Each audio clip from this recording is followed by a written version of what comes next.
A Rússia em rumo à economia de guerra, mas o meu carvão primeiro. Esse é o Visão Libertária, sua fonte de informações descentralizadas e distribuídas. A economia russa, desde a época do Império Czarista, sempre foi centralizada no Estado. O modelo do regime oscilou em torno de reprimir o consumo do campesinato e da população em geral à mão de ferro para criar poupanças que eram transferidas para as indústrias pesadas de defesa. Os tributos das exportações, principalmente de commodities, eram usados para estabilizar o orçamento, além de gerar receitas em moedas estrangeiras que poderiam ser usadas para a importação de bens e serviços no exterior. Hoje em dia não é diferente, e a restrição das importações e exportações, além do aumento dos custos logísticos causados pelas sanções do Ocidente, isso tudo abalou a dinâmica da economia russa, cujos efeitos em custo humano já se é notado, como veremos adiante. O PIB da Rússia vai contrair 3% em 2022, o que não chega a ser uma Dilma em escala de depressão econômica, mas é bem aquém dos 3% positivos que era a previsão de crescimento feita no final de 2021. Além disso, o Banco Central russo anunciou a saída líquida de capitais do país, que atingiu 251 bilhões de dólares em 2022, e para 2023 já há previsões de contração do PIB em 4% e a saída de 124 bilhões de dólares. Todas as citações estão na descrição do vídeo. Como é padrão na Rússia, não vai haver nenhum problema sério em Moscou ou São Petersburgo. No entanto, as cidades mais afastadas das vitrines da Rússia, que já eram pobres antes da guerra, já estão sofrendo bastante com as consequências dessa invasão. Segundo a Unicef, 17,6 milhões de russos vivem abaixo da linha da pobreza. E conforme o Moscow Times, mais de 10 milhões de russos vivem sem aquecimento central, conforme o censo de 2020. Esse número alcança 80% da população de algumas das regiões do país que não são etnicamente russas, como no Extremo Oriente e na Sibéria. Esses habitantes rurais que vivem desconectados da rede nacional de gás simplesmente não podem comprar lenha nesse inverno devido aos baixos salários e ao aumento do custo de vida.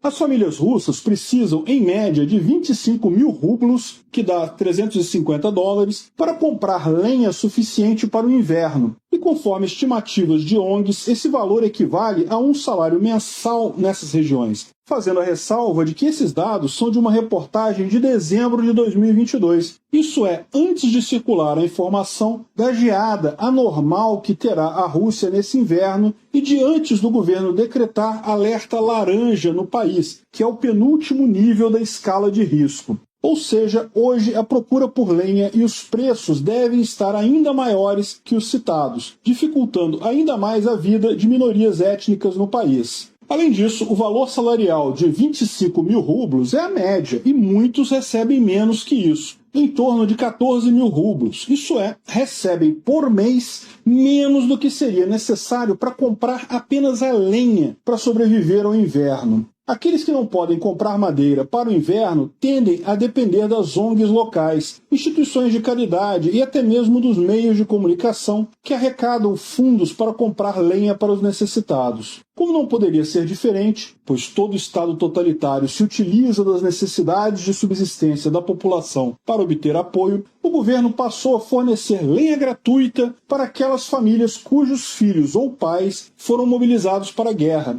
Assim, se o cidadão rural russo ama sua esposa e seu filho pequeno, ele tem que ir servir ao Estado, ir para a guerra, em troca de sua família receber, ao menos, a lenha, e não morrer de frio no inverno.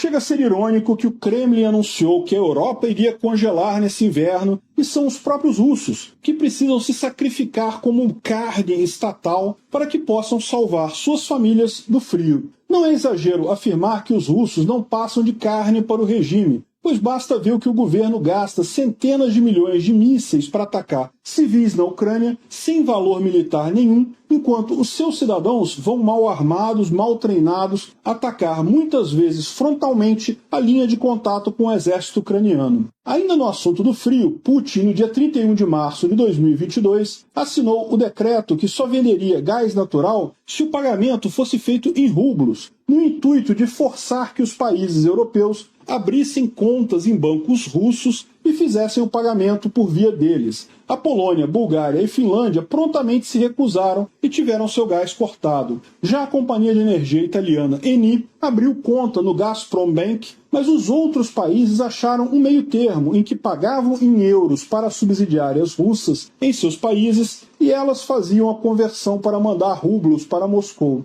Mas a Europa, em 2022, buscou diversificar os fornecedores de gás, trazendo gás da Turquia, Azerbaijão, Argélia, Egito, Estados Unidos, Emirados Árabes Unidos, Catar e outros, e conseguiu reduzir sua dependência do gás russo para apenas 6% do seu consumo. Logo, a estratégia do Kremlin de pôr a Europa de joelhos ameaçando cortar o gás falhou, e foi Moscou que precisou pedir socorro. No último dia do ano, 31 de dezembro, torcendo para que ninguém percebesse, Putin assinou um decreto que altera o decreto de março de 2022, agora autorizando o pagamento pelo gás em qualquer moeda, euros, dólares, o que você tiver aí a gente está aceitando, diz o Putin no decreto. O autocrata teve que recuar numa tentativa de não perder os últimos 6% de gás que ainda vende para a Europa. Um motivo para isso é que o Banco Central russo precisa do dinheiro das receitas fiscais que vêm do exterior para manter o rublo valorizado artificialmente, cujo procedimento já foi explicado no vídeo. Se as sanções estão funcionando, por que o rublo recuperou o valor? Os exportadores russos são forçados pelo Estado a converter seus ganhos em rublos no mercado de capital totalmente controlado pelo governo e sem liquidez. O link do vídeo está na descrição. Além disso, vender gás para a Europa é crucial para a Rússia, pois o setor petrolífero produz demanda para outras indústrias domésticas que vão fornecer peças, reparos mecânicos e elétricos, assistência informática, além de outros serviços, o que acaba sustentando a circulação de renda em regiões remotas do país. A perda do mercado europeu é um abalo sísmico em toda essa estrutura com consequências sociais já citadas. E há uma enorme dificuldade em reorientar a produção russa para a Ásia, pois a infraestrutura que liga a Rússia ao Oriente é limitada. Isso é, as capacidades portuárias, ferroviárias e de duto já estão sobrecarregadas e a criação de novas capacidades de escoamento requer recursos e tempo. Já há reportagem mostrando briga entre diferentes indústrias pelos estrangulados corredores de transporte. E apesar de produtos da indústria metalúrgica serem mais lucrativos, por exemplo, Moscou está priorizando o transporte de carvão em detrimento dos outros, pois a própria família do Putin é diretamente envolvida no comércio de carvão. Anna Tsivileva, que é prima de Putin em primeiro grau, casada com Sergei Tsivilev, ela foi presidente e hoje é acionista majoritária da Companhia de Exploração de Carvão JSC Colmar Group. Seu marido é governador de Kuzbas, região com a maior produção de carvão na Rússia, e a máfia estatal sempre agindo de maneira antieconômica. E o que torna a viabilidade de novos projetos para a Ásia duvidosa é que Moscou está sob forte pressão para fazer concessões e oferecer ainda maiores descontos para aqueles que ainda estão dispostos a comprar seus produtos. Por exemplo, o carvão de coque está sendo vendido para a Índia com descontos de até 60%, e o gás natural é vendido para a China com 50% de desconto em relação aos preços internacionais. Fatos que diminuem a margem das empresas russas e dificultam novos investimentos. Como não poderia ser diferente após a ação do famoso estrategista do Kremlin, hoje a Rússia precisa mais desses mercados do Oriente do que eles precisam da Rússia. O Estado gerenciando uma sociedade de cima para baixo sempre vai dar errado. Assim, voltar-se para o mercado doméstico pode ser a única alternativa de curto prazo, pois algo precisa ser feito. Caso contrário, a queda do padrão de vida só vai se agravar. Mas em vez de fazer reformas visando salvaguardar direitos de propriedade, em vez de reduzir burocracias e multas a fim de libertar as forças empreendedoras da sociedade, como todo Estado totalitário, o primeiro-ministro Mikhail Mishustin disse no dia 25 de outubro de 2022 para que as indústrias e empresas convertam sua produção para o atendimento das necessidades de equipamentos militares, como botas, coletes, tecidos, capacetes e outros.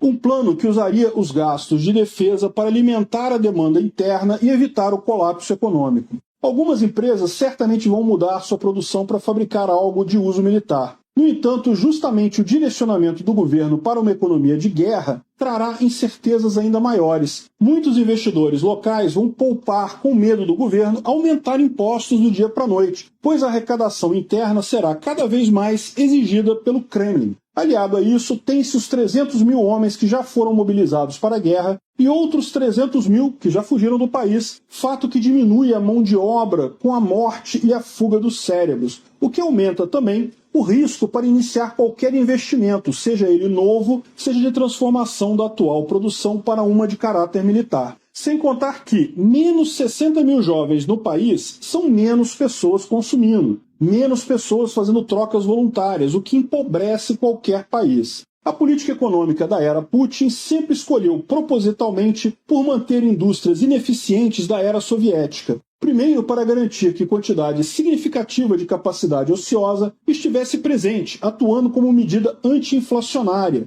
pois limita os ganhos salariais. Quando dá sempre para empregar mais um, não há pressão por aumento de salários. E, segundo, como ferramenta política para garantir que o público não consiga se libertar da sua dependência dos gastos estatais. Agora, com o esforço de guerra, recursos estão sendo ainda mais retirados de usos mais produtivos e direcionados para garantir a sobrevivência do regime. Isso mostra o Estado sendo responsável pela desgraça da população e ainda aumentando seu poder no processo. O Kremlin foi o agente que causou toda a disrupção das cadeias de suprimento da economia russa, quando decidiu invadir a Ucrânia. E agora uma empresa para lucrar só vai conseguir se for para servir ao Estado, ou então vai perecer. Portanto, o redirecionamento da sociedade russa para a economia de guerra significa ainda mais dependência que o indivíduo tem do Estado, sujeito a uma gestão econômica ainda mais centralizada e planejada pelo alto escalão do Kremlin. É a Rússia cavando cada vez mais fundo